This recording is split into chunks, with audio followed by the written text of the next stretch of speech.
Vocês sabem que todo texto, ele tem uma finalidade, certo?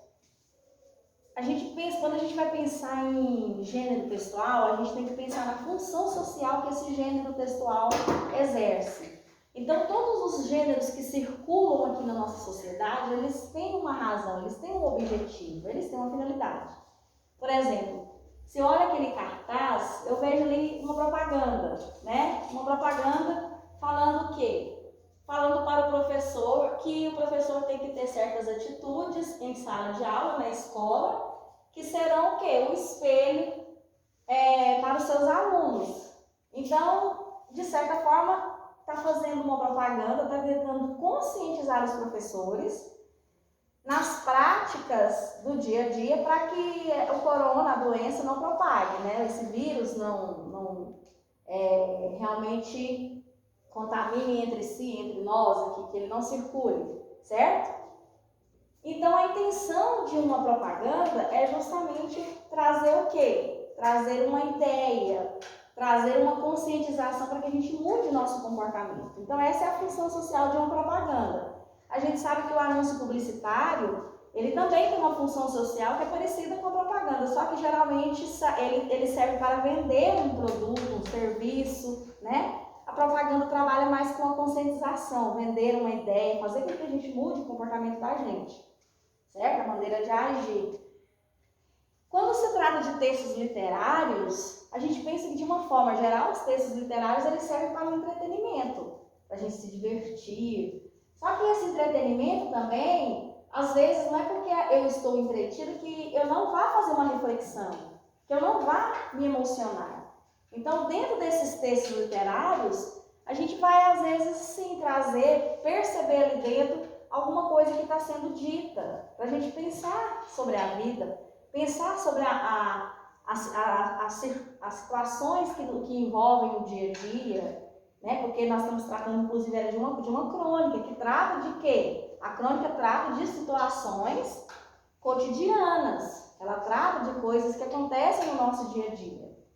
Então, se eu for analisar, né, essa crônica aqui, o Pavão, qual é a finalidade dela? Eu disse para vocês que a finalidade de textos literários em geral é fazer o quê? É trazer um entretenimento para nós.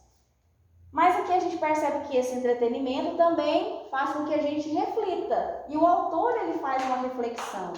Ele faz uma reflexão a partir do quê? Das cores. Ele faz uma reflexão a partir das cores refletidas nas penas do pavão. Então, a finalidade dessa crônica é fazer isso, é trazer uma reflexão, o autor faz uma reflexão a partir das cores refletidas nas penas do pavão. Então, eu vou colocar ali.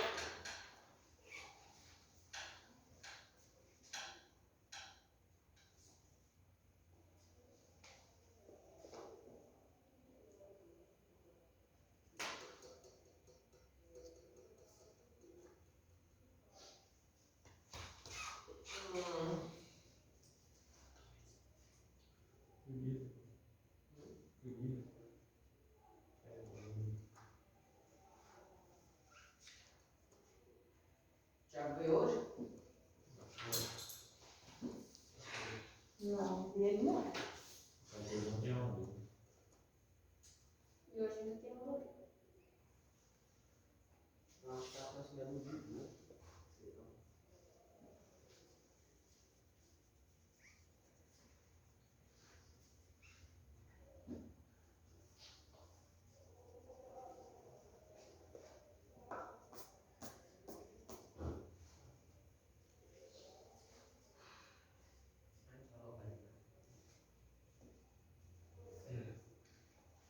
Questão 3.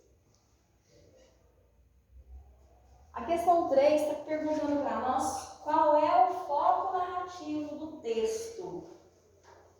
Bom, o que é foco narrativo? Todas as vezes que eu pensar em foco narrativo, eu vou analisar se o texto foi escrito em primeira pessoa. O que é a primeira pessoa?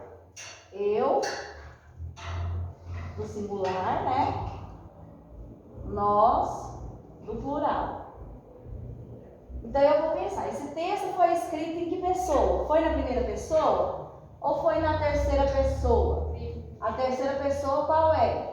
Ele? Ela. Terceira pessoa do singular ou terceira pessoa do plural, certo? Bom, deixa eu dizer uma coisa para vocês. Quando a gente vai pensar, quando a gente vai tentar encontrar, descobrir em que pessoa o texto foi escrito, a gente vai sempre ler, sempre levar em consideração a parte que o narrador está narrando. Às vezes ele está narrando, por exemplo, a história lá do pai e do filho, né?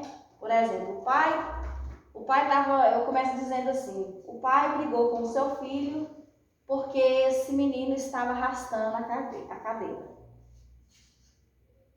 E o menino disse, eu não gostaria que o senhor brigasse comigo, papai, porque eu só estava arrastando a cadeira. Eu não tenho mais nada para fazer. Então não brigue comigo. Essa fala do menino foi colocado eu. Eu não gostaria que o senhor brigasse comigo, papai. E aí, o que eu vou pensar? Eu posso pensar que o texto foi escrito em primeira pessoa.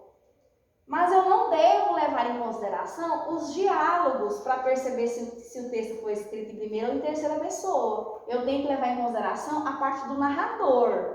E esse narrador, quando ele está narrando a história, ele pode estar narrando a história que ele participa, em que ele também é um personagem, ou então ele está contando a história, narrando a história de outras pessoas, como foi o caso que eu acabei de contar aqui. Certo dia, pai e filho, dentro de casa, começaram a discutir a respeito de uma situação.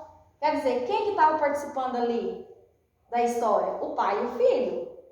O narrador que está contando essa história, ele não se colocou no meio dela, ele simplesmente observou aquela cena e contou a respeito.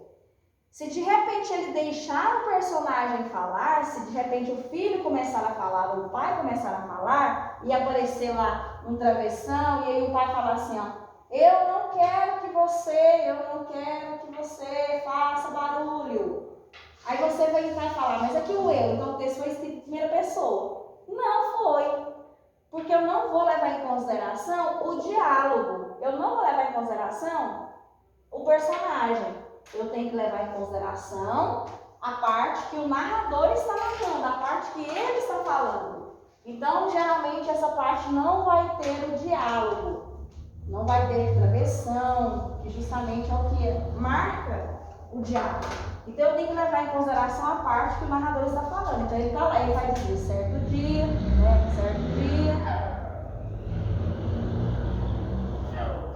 pai e filho estavam em casa e por aí vai, né? Ou seja, pai e filho, são eles. Então a história aqui está sendo contada em terceira pessoa, porque não apareceu aqui na parte do narrador a palavra eu, nem nenhum pronome que indicasse essa primeira pessoa, essa participação do narrador na história. Então ele é somente alguém que está de fora observando uma cena e narrando, tá certo? Então quando eu leio essa crônica, quando eu faço a leitura dessa crônica, eu considerei a glória de um pavão. O que eu tenho aqui? Eu tenho um narrador que participa da história. Inclusive, a gente percebe a opinião dele, o ponto de vista dele. Eu considerei. Então, ele participa. Aqui, nesse caso, não é ninguém que está, não é um personagem que está falando. É um próprio narrador que está contando. Ele está contando a história e é a história que ele participa. Então, ele diz, eu considerei a glória de um pavão, ostentando o esplendor de suas cores. Certo? Então, a gente percebe que nós temos um foco narrativo aqui em primeira pessoa.